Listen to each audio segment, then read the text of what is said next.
Okay, let's just dive right into it. Have you ever been, I don't know, standing in line for coffee or stuck in dead stop traffic, and out of nowhere, you just feel this heavy, sinking weight of existential dread? Yeah, it happens to the absolutely best of us. But here's the good news. You are not alone. And there is actually an incredibly practical way to navigate it. Welcome to today's Explainer. We're pulling from some seriously fascinating insights co-authored by licensed psychotherapist Ira Israel to tackle literally one of the biggest topics out there, finding meaning in life. Now, spoiler alert, meaning isn't some magical treasure waiting for you at the top of a mountain. It's actually a structure, and it's one you actively build yourself, day by day. Why am I here? Like, what is the point? When those thoughts creep in, they can feel completely overwhelming, right? But the source material validates exactly what you're feeling here. Everyone asks these questions. Questioning life's meaning, especially when you or someone you care about is going through a rough patch, is 100% normal. But instead of letting that doubt just crush you, think about this. Meaning isn't something you passively stumble upon. It is a structure. You literally construct it using very specific tools and daily practices. And we can build that exact structure using a really solid, science-backed three-pillar blueprint. We've got Pillar 1, deep connections, Pillar 2, purposeful goals, and Pillar 3, life experiences. So let's jump right into that first one. All right, Pillar 1, deep connections. You know, a lot of the time when we think about the meaning of life, we put this enormous pressure on ourselves to leave some grand historical legacy. We think we need to change the whole world in some massive way. But the research points us in a totally different direction. Meaning actually starts with how we simply relate to the people around us in our everyday routines. It's really just about recognizing the unique roles you already play in other people's lives. This idea really applies to where we spend the bulk of our time, working. Feeling like your job is totally pointless is extremely common. But the secret to unlocking meaning here is just reframing how you look at your work. You don't have to be a surgeon or a firefighter to make a difference. This source gives us really great, relatable example. Imagine you're a waiter. If you're just focusing on the mechanics of carrying plates back and forth, yeah, it might feel pretty mundane. But if you connect the dots between your daily tasks and the people you're serving, it's a total game changer. You're actually helping people unwind after an insanely stressful day. Or maybe you're helping them celebrate a really important milestone. You are providing an invaluable act of service.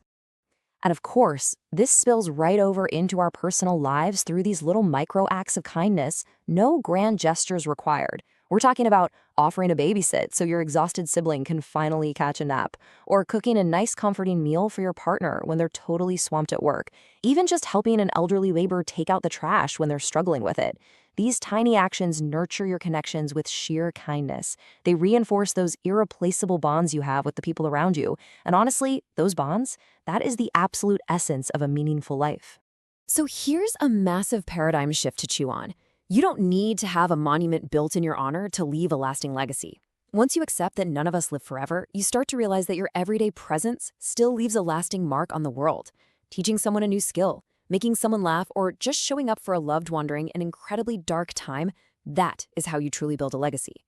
It's built on positive actions and love, not marble statues. Okay, so we've got our relationships covered. Let's shift gears and look forward with Pillar 2, pursuing purposeful goals.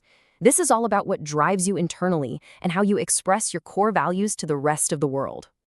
Psychologically speaking, purpose is defined as the intention to accomplish something personally meaningful that also engages the world beyond yourself. Notice that second part.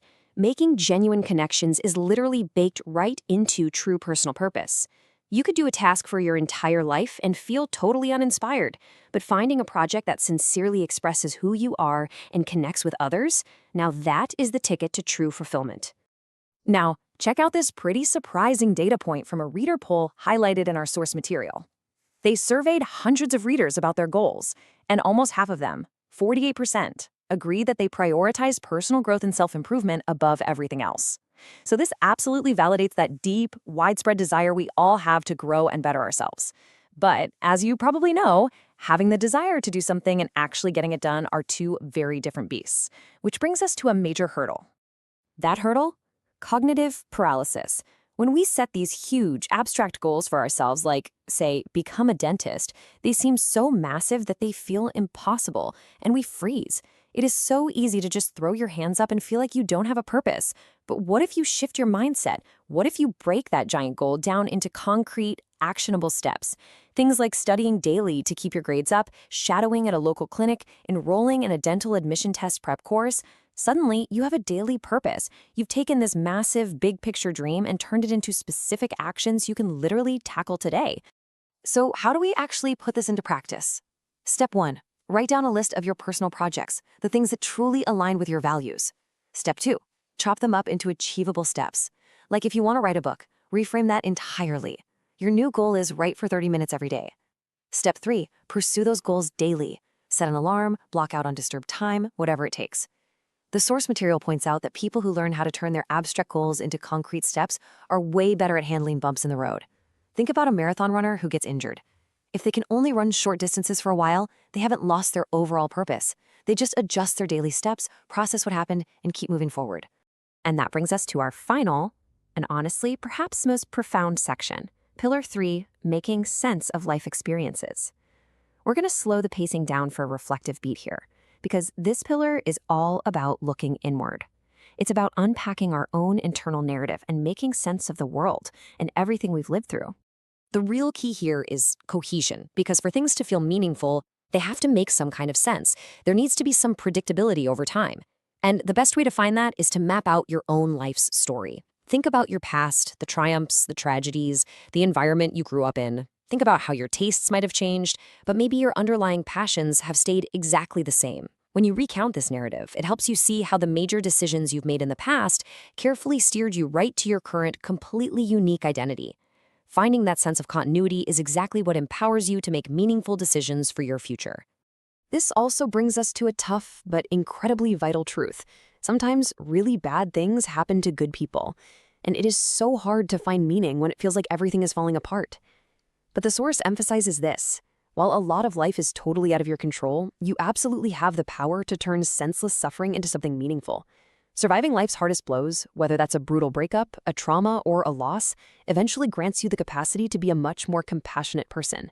If you've made it through a painful breakup, you now have this unique, empathetic ability to guide a friend who is currently in the trenches of the exact same thing.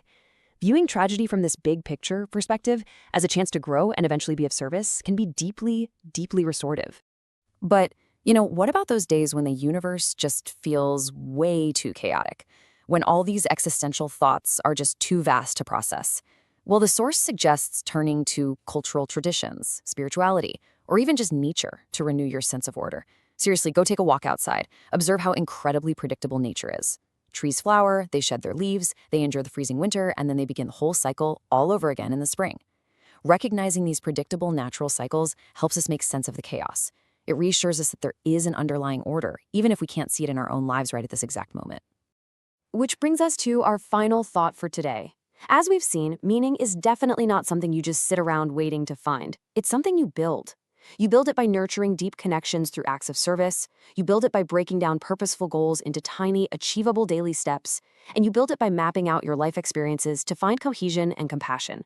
The blueprint is right here, and it is so incredibly practical. So I want to leave you with one question to chew on the second this explainer ends. What is one small, actionable step you are going to take to start building your meaning today?